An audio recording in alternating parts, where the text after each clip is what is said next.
Hello friends, आप सभी लोगों का स्वागत है अपने यूट्यूब चैनल पर। फ्रेंड्स, आज मैं इकोनॉमिक्स के 100 एमसीक्यू प्रश्न लेकर आया हूं जो बहुत सी एग्ज़ामों में आ चुके हैं और आगामी एग्ज़ाम में आने के चांस हैं। ये वीडियो आपके लिए बहुत ही इंपॉर्टेंट रहने वाली है। तो चलिए शुरू कर लेते हैं पहले प्रश्न से। सेवा कर, बिक्री कर, उत्पाद कर और सीमा शुल्क किस कर की श्रेणी के अंतर्गत आते हैं? तो ये काफ़ी इंपॉर्टेंट प्रश्न है। तो ये आता है किसकी श्रेणी में? यह आता है अप्रत्यक्ष कर की श्रेणी में। फर्स्ट ऑप्शन आ जाएगा इसका करेक्ट आंसर। यानी सेवा कर, बिक्री कर, उत्पाद कर, सीमा शुल्क ये सब अप्रत्यक्ष कर की श्रेणी में आते हैं, यानी इनडायरेक्ट टैक्स के रूप में इनको गिना जाता है। दूसरा प्रश्न है व्यक्तिगत आय कर, निगम कर, उपहार कर, संपत्ति कर, ब्याज कर तथा प्रतिभूति व्यवहार कर किस प्रकार की कर श्रेणी में आते हैं? काफ़ी इंपॉर्टेंट प्रश्न है। तो ये है प्रत्यक्ष कर यानी डायरेक्ट कर की श्रेणी में आते हैं। तो ये प्रश्न काफ़ी इंपॉर्टेंट हैं, बार बार एग्जाम में रिपीट होते रहते हैं, तो आपको ये प्रश्न सभी ध्यान में रखना है। अगला प्रश्न है भू राजस्व कर, कृषि आय कर, व्यवसाय कर तथा पथ कर किस प्रकार की श्रेणी में आते हैं? तो ये श्रेणी राज्य सरकार के प्रत्यक्ष कर की श्रेणी में आते हैं। पहला ऑप्शन इसका करेक्ट आंसर हो जाएगा। तो फ्रेंड्स, किस प्रकार के श्रेणी में आ जाएगा? राज्य सरकार की प्रत्यक्ष कर की श्रेणी में आ जाएगा। यानी भू राजस्व, कृषि आय कर, व्यवसाय तथा पथ कर ये सभी राज्य सरकार की प्रत्यक्ष श्रेणी में आते हैं, यानी राज्य सरकार जो टैक्स लेती है उसके अंतर्गत। बिक्री कर, व्यापार कर, स्टाम्प शुल्क, व्यवसाय कर, राज्य उत्पाद कर, वाहन पर कर, शिक्षा उपकर, सट्टेबाजी पर कर तथा डीजल पेट्रोल पर बिक्री कर किस प्रकार की श्रेणी में आते हैं? तो ये आते हैं राज्य सरकार की अप्रत्यक्ष कर श्रेणी में। ये राज्य सरकार की अप्रत्यक्ष कर की श्रेणी में इनको शामिल किया गया है। तो ये काफ़ी इंपॉर्टेंट प्रश्न है फ्रेंड्स, तो इनको आप ध्यान से समझना ताकि आपका प्रश्न गलत नहीं हो। तो ये सब। अगला प्रश्न है व्यक्तिगत रूप से तथा समाज के लिए हानिकारक वस्तुओं एवं सेवाओं पर लगाए जाने वाला कर क्या कहलाता है? ये कहलाता है सिन टैक्स यानी सिन कर। यानी जो हानिकारक वस्तुएं हैं, सेवाएं हैं, उन पर जो टैक्स लगाया जाता है उनको सिन कर कहते हैं, जैसे बीड़ी, सिगरेट, तंबाकू आदि। अगला प्रश्न है सरकारी स्तर पर सर्वप्रथम परिवार नियोजन कार्यक्रम किस देश में अपनाया गया था? तो ये परिवार नियोजन कार्यक्रम सर्वप्रथम भारत में अपनाया गया था सरकारी स्तर पर। तो काफ़ी इंपॉर्टेंट प्रश्न है। अगला प्रश्न है स्टाम्प शुल्क का संग्रह एवं विनियोजन कौन करता है? तो ये राज्य सरकार करती हैं। पहली बार सेवा कर किस वर्ष शुरू किया गया था? तो पहली बार सेवा कर कब शुरू किया गया था? तो इसका फाइनल आंसर है क्या? 1994-95 के अंतर्गत पहली बार सेवा कर शुरू किया गया था। अगला प्रश्न है कर के ऊपर लगाया गया अतिरिक्त कर क्या कहलाता है? तो कर के ऊपर अतिरिक्त कर अधिभार कहलाता है, यानी सरचार्ज बोलते हैं उसको। कर के ऊपर लगाया गया अतिरिक्त कर क्या कहलाता है? अधिभार कहलाता है, सरचार्ज कहलाता है।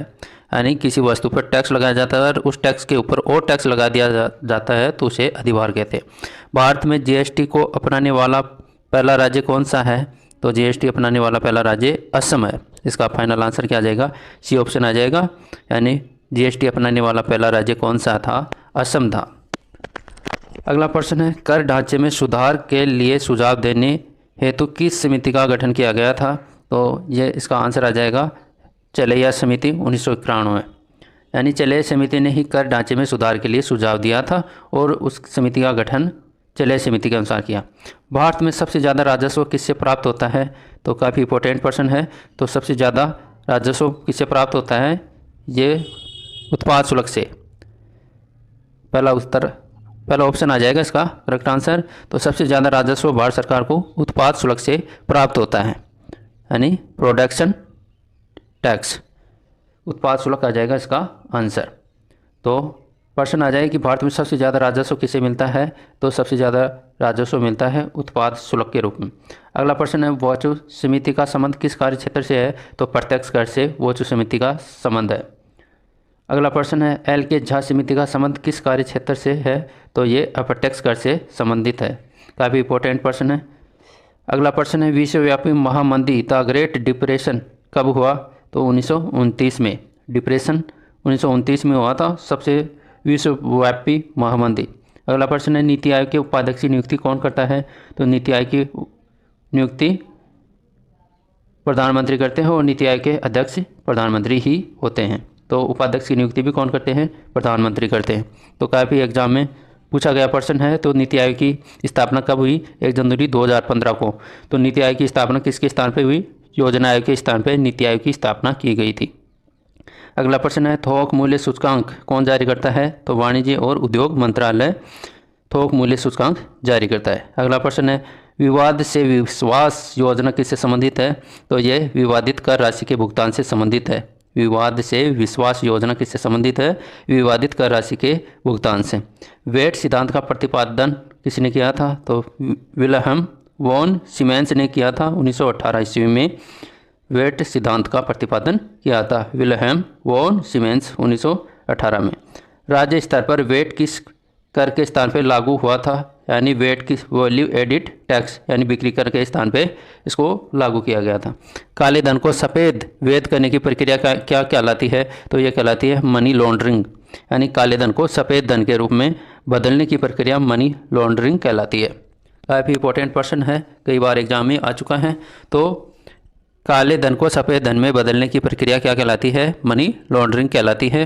तो ये काफ़ी इंपॉर्टेंट प्रश्न है इकोनॉमिक्स की दृष्टि से। तो अगर आपको मेरे ये MCQ प्रश्न, ये टॉपिक अच्छा लगता है तो मेरे चैनल को लाइक करना, सब्सक्राइब करना और शेयर करना। चलिए अगले प्रश्न की ओर। वर्ष 2012 में मनी लॉन्ड्रिंग पर रोक लगाने के उद्देश्य से कौन सा नया कर लगाया गया था? तो ये एंजल टैक्स लगाया गया था। अगला प्रश्न है, भारत में वस्तु एवं सेवा कर की व्यवस्था कब से लागू की गई थी? तो ये काफ़ी इंपॉर्टेंट प्रश्न है, तो ध्यान रखना है 1 जुलाई 2017 से। भारत में वस्तु एवं सेवा कर की व्यवस्था कब से लागू की गई? 1 जुलाई 2017 से। और GST को 101वें संविधान संशोधन के तहत 152वें बिल के तहत और अनुच्छेद 279A के तहत इसको लागू किया गया था। भारतीय GST मॉडल किस देश के मॉडल पर आधारित है? तो ये मॉडल पर आधारित है कनाडा के। काफ़ी इंपॉर्टेंट प्रश्न है। तो GST मॉडल भारत का कर्नाटक के मॉडल पर आधारित है। अगला प्रश्न है, भारतीय संविधान के किस संशोधन के द्वारा GST को लागू किया गया था? तो ये किया गया था 101वें संविधान संशोधन के तहत। काफ़ी इंपॉर्टेंट प्रश्न है। GST परिषद का अध्यक्ष कौन होता है? तो GST परिषद का अध्यक्ष होता है केंद्रीय वित्त मंत्री होता है। पहला ऑप्शन आ जाएगा इसका करेक्ट आंसर। अगला प्रश्न है, 1954 में विश्व में सर्वप्रथम किस देश ने GST लागू किया? तो सर्वप्रथम GST लागू करने वाला विश्व का पहला देश था फ्रांस। इसका पहला ऑप्शन आ जाएगा फ्रांस। यानी सबसे पहले GST को लागू किया था फ्रांस ने 1954 में। तो काफ़ी इंपॉर्टेंट प्रश्न है। कनाडा के मॉडल पर आधारित हमारा भारत का GST मॉडल आधारित है।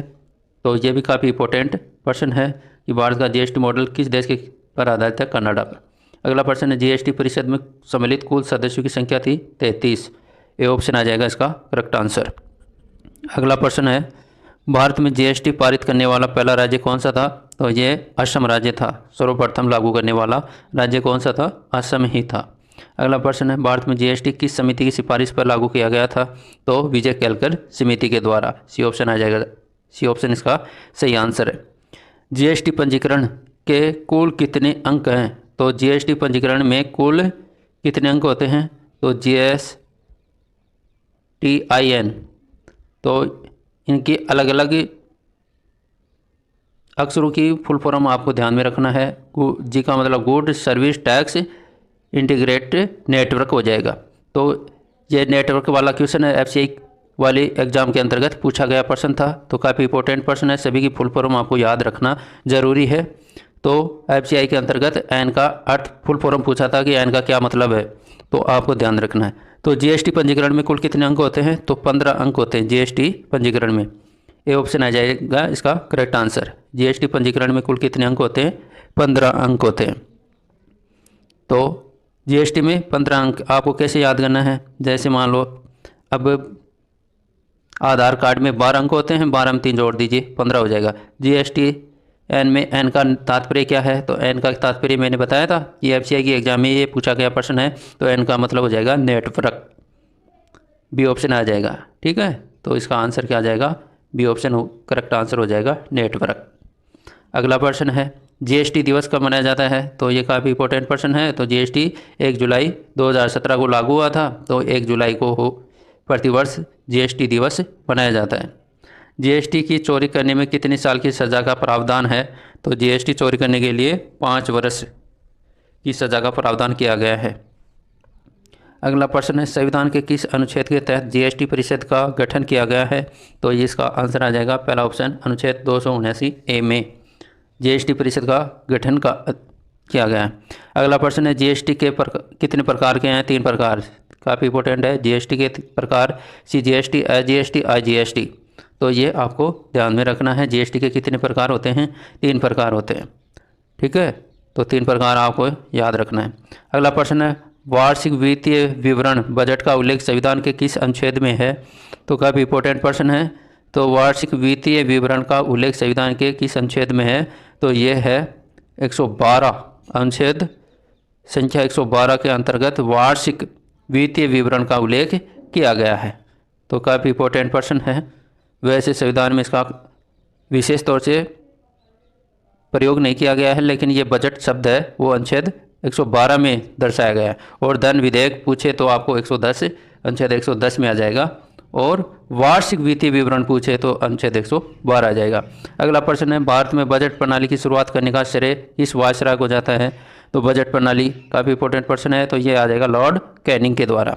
यानी भारत में बजट प्रणाली की शुरुआत करने का श्रेय किस वायसराय को जाता है? तो ये जाता है लॉर्ड कैनिंग को। अगला प्रश्न है, भारत में प्रथम बजट कब प्रस्तुत किया गया था? तो भारत में बजट सर्वप्रथम कब प्रस्तुत किया गया था? तो यह किया गया था 18 फरवरी 1860 में। तो भारत में सर्वप्रथम बजट 18 फरवरी 1860 में। भारत की प्रथम पूर्णकालिक महिला वित्त मंत्री कौन है? तो काफ़ी इंपॉर्टेंट प्रश्न है। तो ये है निर्मला सीतारमण। ये भारत की प्रथम महिला वित्त मंत्री भी है। केंद्रीय वित्तीय बजट संसद में किसके द्वारा पेश किया जाता है? तो वित्त मंत्री द्वारा पेश किया जाता है केंद्रीय। अगला प्रश्न है, भारतीय बजट व्यवस्था का जनक किसे माना जाता है? तो बजट व्यवस्था का जनक किसको माना जाता है? तो इसका आंसर आ जाएगा और जेम्स विल्सन ने। भारतीय बजट व्यवस्था का जनक जेम्स विल्सन को माना जाता है। तो देखिए important fact, James Wilson British Bharat का प्रथम बजट 1860 में जेम्स विल्सन ने पेश किया था, इसलिए जेम्स विल्सन को भारत की बजट प्रणाली का जनक कहा जाता है। उस समय जेम्स विल्सन ब्रिटिश सरकार के वित्त मंत्री थे। अगला प्रश्न है, स्वतंत्र भारत का प्रथम बजट 26 नवंबर 1947 को आर.के. शर्नम शेट्टी ने पेश किया था। यानी स्वतंत्र भारत के प्रथम वित्त मंत्री कौन थे? शर्नम शेट्टी। गणतंत्र भारत का प्रथम बजट 28 फरवरी 1950 को जॉन मथाई ने पेश किया था। तो ये 3 प्रश्न हैं, काफ़ी एग्जाम में आ चुके हैं। अगला प्रश्न है, बजट शब्द का अर्थ क्या होता है? बजट शब्द का अर्थ होता है चमड़े का थैला। अगला प्रश्न है, भारत में शून्य आधारित बजट सर्वप्रथम किसने प्रस्तुत किया था? शून्य आधारित बजट तो ये राजीव गांधी ने प्रस्तुत किया था। भारत में शून्य आधारित बजट सर्वप्रथम किसने प्रस्तुत किया था? राजीव गांधी ने। कब? 1987 में। ठीक है, तो ये आपको ध्यान में रखना है। और विश्व में सर्वप्रथम 1970 में पीटर पायर ने प्रस्तुत किया था। शून्य आधारित बजट विश्व में 1970 में पेश किया गया था। किसके द्वारा? पीटर पायर के द्वारा। और भारत में राजीव गांधी के द्वारा कब? 1987 में शून्य आधारित बजट पेश किया गया था। तो काफ़ी इंपॉर्टेंट प्रश्न हैं, इनको आपको ध्यान में रखना है।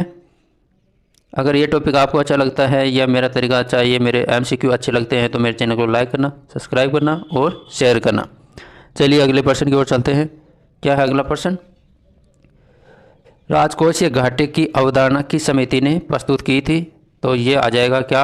राजकोषीय घाटे सुखमय चक्रवर्ती समिति 1985। यानी राजकोषीय घाटे की अवधारणा किस समिति ने प्रस्तुत की थी? सुखमय चक्रवर्ती समिति ने। रेल बजट को आम बजट के साथ प्रस्तुत करने की अनुशंसा किस समिति ने की थी? तो ये की थी किसने? विवेक देवराय समिति ने। बी ऑप्शन आ जाएगा। और 2016 में रेल बजट को आम बजट के साथ प्रस्तुत करने की अनुशंसा किस समिति ने की थी? विवेक देवराय समिति ने। कब? 2016 से। तो ये काफ़ी इंपॉर्टेंट प्रश्न है। अगला प्रश्न है, भारत में सर्वाधिक बार बजट पेश करने वाले वित्त मंत्री कौन थे? तो मोरारजी देसाई थे। 10 बार बजट पेश किया था। तो अगला प्रश्न है, भारत में आर्थिक समीक्षा को तैयार करने के लिए कौन उत्तरदायी है?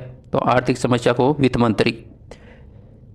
भारत में आर्थिक समीक्षा को तैयार करने में कौन उत्तरदायी है? वित्त मंत्री है। अगला प्रश्न है, सरकार की आय, व्यय, ऋण तथा करारोपण से संबंधित क्रियाएं क्या कहलाती हैं? तो ये राजकीय नीति पॉलिसी, यानी राजकोषीय। अगला प्रश्न है, भारत में राजकोषीय नीति को कौन निर्धारित करता है? वित्त मंत्रालय करता है। डी ऑप्शन आ जाएगा इसका करेक्ट आंसर। अगला प्रश्न है, किसी वित्तीय वर्ष में जब कुल राजस्व प्राप्तियां कुल राजस्व व्यय से कम हो तो उसे क्या कहा जाता है? उसको कहा जाता है क्या? राजस्व प्राप्तियां, तो राजस्व घाटा कहलाता है। किसी वित्तीय वर्ष में जब कुल राजस्व प्राप्तियां कुल राजस्व व्यय से कम हो तो उसे क्या कहा जाता है? राजस्व घाटा कहा जाता है। काफ़ी इंपॉर्टेंट प्रश्न है। तो ये अगला प्रश्न है, प्रभावी राजस्व घाटा किसके द्वारा प्रस्तुत किया गया? लोक लेखा समिति के द्वारा। सी ऑप्शन इसका करेक्ट आंसर हो जाएगा। अगला प्रश्न है, वित्तीय वर्ष 1973-74 के लिए पेश किए गए आम बजट को क्या कहा गया था? तो क्या कहा गया था? इसका आंसर है ब्लैक बजट। वित्तीय वर्ष 1973-74 में पेश किए गए आम बजट को ब्लैक बजट कहा गया था। तो कई बार एग्जाम में पूछा गया क्वेश्चन है। शून्य आधारित बजट, जीरो बेस्ड बजट को अन्य किस नाम से जाना जाता है? तो इसको सनसेट बजट के नाम से जाना जाता है। अगला प्रश्न है, वर्ष 1948-1949 के बजट में पहली बार अंतरिम शब्द का प्रयोग किसने किया था? तो आर.के. शनम शेट्टी ने प्रयोग किया गया था।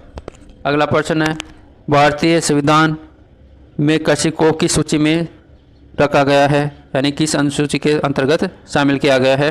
तो ये राज्य सूची, संघ सूची, समवर्ती सूची, तो इसको राज्य सूची के अंतर्गत सम्मिलित किया गया है कृषि को। भारतीय संविधान में कृषि को किस अनुसूची के अंतर्गत रखा गया है? तो कृषि को रखा गया है किसके अंतर्गत? राज्य सूची के अंतर्गत। और शिक्षा कई बार पूछा जाता है, तो शिक्षा किस सूची में रखा गया है? समवर्ती सूची में। 1 हेक्टेयर से कम कृषि भूमि क्या कहलाती है? तो सीमांत जोतें कहलाती है। 1 हेक्टेयर से कम कृषि भूमि क्या कहलाती है? सीमांत जोतें कहलाती है। सीमांत जोतें कहलाती है। 1 हेक्टेयर से कम भूमि सीमांत कहलाती है। सीमांत जोतें।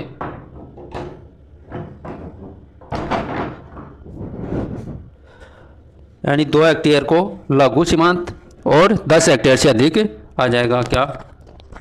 बड़ा किसान आ जाएगा।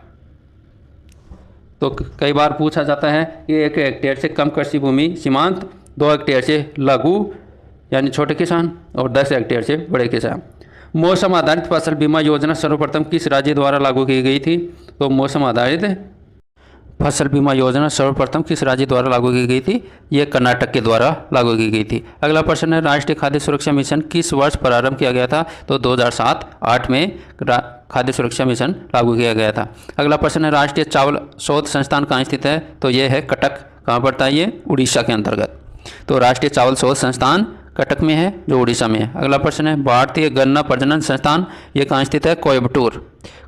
अगला प्रश्न है, भारतीय डेयरी अनुसंधान संस्थान कहाँ स्थित है? तो ये करनाल में है। करनाल कहाँ पड़ता है? हरियाणा में। अगला प्रश्न है, केंद्रीय कॉफी अनुसंधान संस्थान कहाँ स्थित है? कुर्ग में। कुर्ग कर्नाटक स्थित है। राष्ट्रीय जैव उर्वरक विकास केंद्र कहाँ स्थित है? गाजियाबाद में। काफ़ी इंपॉर्टेंट है। पशु चिकित्सा और जैव विज्ञान संस्थान कहाँ स्थित है? बेंगलोर में। अगला प्रश्न है, भारतीय चारागार अनुसंधान संस्थान कहाँ स्थित है? झांसी मध्य प्रदेश में है। झांसी मध्य प्रदेश आ जाएगा। अगला प्रश्न है, खाद्यान्न की अधिप्राप्ति, वितरण और भंडारण करने वाली नोडल एजेंसी की कौन सी है? तो ये है कौन सी? FCI आ जाएगा इसका आंसर।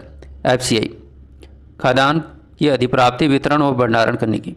अगला प्रश्न है, प्रथम विश्व खाद्य पुरस्कार किसे दिया गया था? तो ये किसको दिया गया था? MS स्वामीनाथन 1987 में। प्रथम विश्व खाद्य पुरस्कार MS स्वामीनाथन को दिया गया था 1987 में।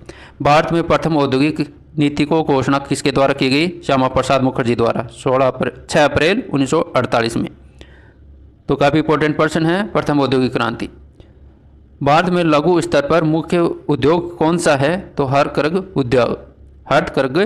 उद्योग है, जो हाथ से बनाया जाता है। अगला प्रश्न है, BSNL की स्थापना किस वर्ष हुई थी? तो BSNL की स्थापना कब हुई थी? 2000 में। BSNL की स्थापना कब हुई? 2000 में। भारत की सिलिकॉन वैली की शहर को कहते हैं? तो ये कहते हैं बेंगलोर को, जो कर्नाटक की राजधानी है। अगला प्रश्न है, उदारीकरण, निजीकरण और भूमंडलीकरण की नई आर्थिक नीति की घोषणा किस वर्ष की गई थी? तो ये किस वर्ष की गई थी? तो आपको ध्यान में रखना है। जैसे ये LPG है, तो LPG की फुल फॉर्म आपको ध्यान रखना है। तो क्या आ जाएगा, उदारीकरण, निजीकरण और भूमंडलीकरण की नई आर्थिक नीति 1991 में इसकी घोषणा की गई थी। ठीक है, तो यह ध्यान में रखना है, काफ़ी इंपॉर्टेंट प्रश्न हैं। इन सभी प्रश्न बहुत सी एग्जामों में आए हुए हैं, तो ये कहीं ना कहीं हर एग्जाम में इनसे संबंधित प्रश्न पूछे जाते हैं।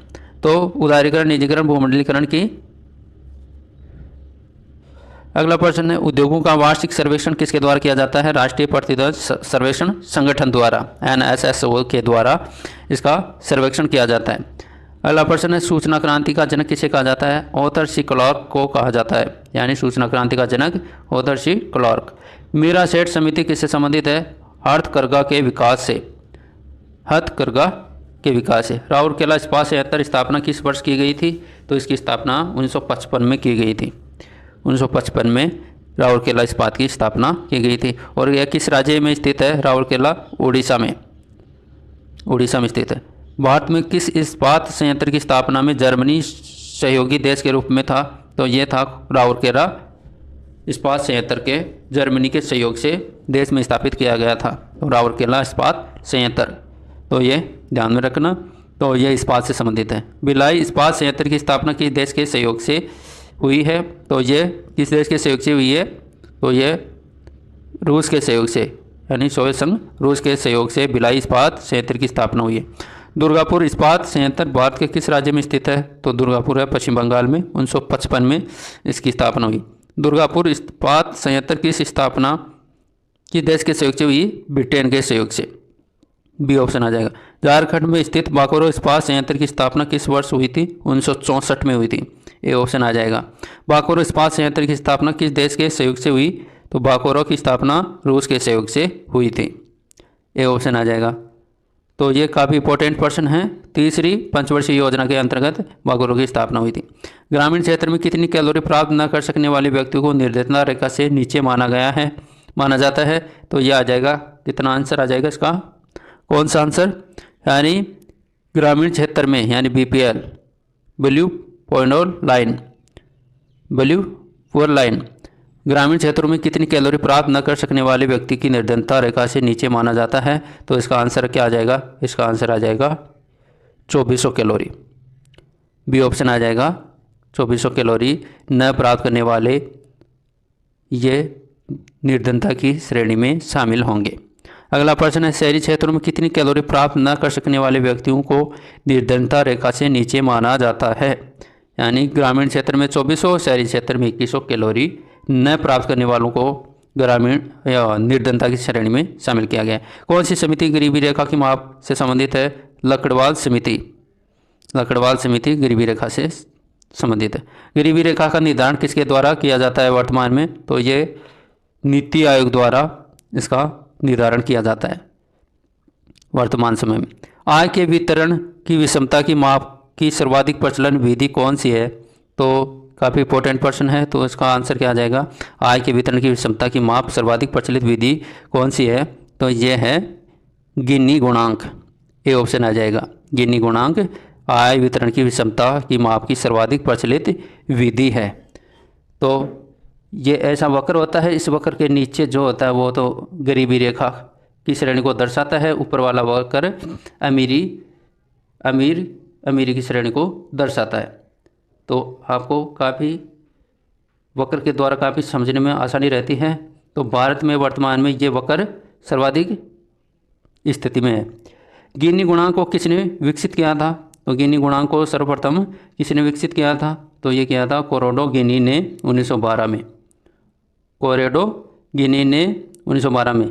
बजदुआ मजदूर उन्मूलन अधिनियम कब पारित किया गया था? तो ये 1975 में पारित किया गया था। बजदुआ मजदूर मतलब किसी कारखाने में मजदूरों को स्थायी तौर पर रख लेते हैं और उनको पेमेंट नहीं मिलती है, तो पेमेंट नहीं मिलती है तो उनको वर्ष भर कार्य पर लगाए रखते हैं और ज़रूरत पड़ने पर उनको पेमेंट भी नहीं किया जाता है, उनको स्थायी तौर पर बंधक बनाकर उनको काम करवाया जाता है। तो ऐसे मजदूर को हम बजदुआ मजदूर कहते हैं। तो उनसे संबंधित नियम बनाए गए 1975 में। भारत में परिवार नियोजन कार्यक्रम किस वर्ष प्रारंभ किया गया? तो परिवार नियोजन कब किया गया? 1952 में। 1952 में परिवार नियोजन कार्यक्रम शुरू किया गया। अत्यधिक कुपोषण के कारण किस राज्य को भारत का इथोपिया कहा जाता है? काफ़ी इंपॉर्टेंट प्रश्न है, तो ये मध्य प्रदेश आ जाएगा इसका आंसर। तो भारत का इथोपिया किसको कहा जाता है? मध्य प्रदेश को। राष्ट्रीय ग्रामीण स्वास्थ्य मिशन किस पंचवर्षीय योजना में प्रारंभ किया गया था? तो ये काफ़ी इंपॉर्टेंट प्रश्न है, तो ये किया गया था 10वीं पंचवर्षीय योजना में। राष्ट्रीय ग्रामीण स्वास्थ्य मिशन 2005 किस पंचवर्षीय योजना में प्रारंभ किया गया था? तो ये 10वीं पंचवर्षीय योजना में प्रारंभ किया गया था। अगला प्रश्न है, भारतीय संविधान सरकार को किस अनुच्छेद के अंतर्गत सार्वजनिक बजट बनाने की अधिकारिता प्रदान करता है? यानी बजट कौन से संविधान में बनाने की अधिकारिता प्रदान किया गया है? अनुच्छेद 112 में। भारतीय संविधान सरकार को किस अनुच्छेद के अंतर्गत सार्वजनिक बजट बनाने की अधिकारिता प्रदान करता है? अनुच्छेद 112 में। मध्याह्न भोजन हेतु प्रबंध एवं वित्तीय व्यवस्था किसके द्वारा की जाती है? मिड डे मील योजना, तो ये किसके द्वारा संचालित की जाती है? इसका वित्तीय व्यवस्था कौन प्रदान करता है? तो वित्तीय व्यवस्था शिक्षा मंत्रालय द्वारा, एजुकेशनल मिनिस्ट्री द्वारा मिड डे मील योजना का वित्तीय प्रबंधन किया जाता है। तो काफ़ी इंपॉर्टेंट प्रश्न है, ये विद्यालय यानी शिक्षा से संबंधित है। विद्यालयों में इंटरवल के अंतर्गत भोजन की व्यवस्था की जाती है। जो भोजन मिलता है उसका वित्तीय व्यवस्था शिक्षा मंत्रालय यानी केंद्र सरकार द्वारा इसका वित्तीय व्यवस्था किया जाता है, जिससे बच्चों का कुपोषण के शिकार से बचें, तो इस पर ध्यान दिया गया है। ये चलाया जाता है शिक्षा मंत्रालय द्वारा, इसका वित्तीय प्रबंधन किया जाता है और इसका क्रियान्वयन विद्यालय के माध्यम से होता है। तो काफ़ी इंपॉर्टेंट प्रश्न है, तो ये प्रश्न आपको काफ़ी अच्छा सहयोग मिलेगा। भारत में अक्षय पात्र फाउंडेशन का संबंध किसके वितरण से है? तो यह है प्राथमिक विद्यालय में मध्याह्न भोजन वितरण से। प्राथमिक विद्यालयों में मध्याह्न भोजन वितरण से अक्षय पात्र फाउंडेशन का संबंध है, यानी इस फाउंडेशन के द्वारा मध्याह्न भोजन वितरण प्रदान किया जाता है। तो इसके सहयोग भारत सरकार को मिलता है और भारत सरकार को जो फंड मिलता है वो प्राथमिक विद्यालय में मध्याह्न भोजन में यूज लिया जाता है। ऑपरेशन ब्लैक बोर्ड किससे संबंधित है? प्राथमिक शिक्षा से, और 1987 में शुरू किया गया था। प्राथमिक शिक्षा से संबंधित है ऑपरेशन ब्लैक बोर्ड, और इसकी शुरुआत 1987 में हुई थी। तो काफ़ी इंपॉर्टेंट प्रश्न है, ऑपरेशन ब्लैक बोर्ड किससे संबंधित है? प्राथमिक शिक्षा से, और 1987 से शुरुआत की गई। इंडियाज इकोनॉमिक्स क्राइसिस नामक पुस्तक की रचना किसने की? तो डॉक्टर विमल जाला ने, जो भारतीय RBI के गवर्नर भी रह चुके हैं। भारतीय पेटेंट कानून कब लागू हुआ? तो ये लागू हुआ था 1972 में। काफ़ी इंपॉर्टेंट प्रश्न है, भारतीय पेटेंट कानून कब लागू हुआ था? तो 1972 में हुआ था। तो ये सभी प्रश्न किसी भी बुक में नहीं मिलेंगे आपको, तो ये प्रश्न आपके लिए हर एग्ज़ाम की दृष्टि काफ़ी इंपॉर्टेंट प्रश्न है। तो ये प्रश्न आपको अच्छे लगे तो मेरे चैनल को लाइक करना, सब्सक्राइब करना और शेयर करना।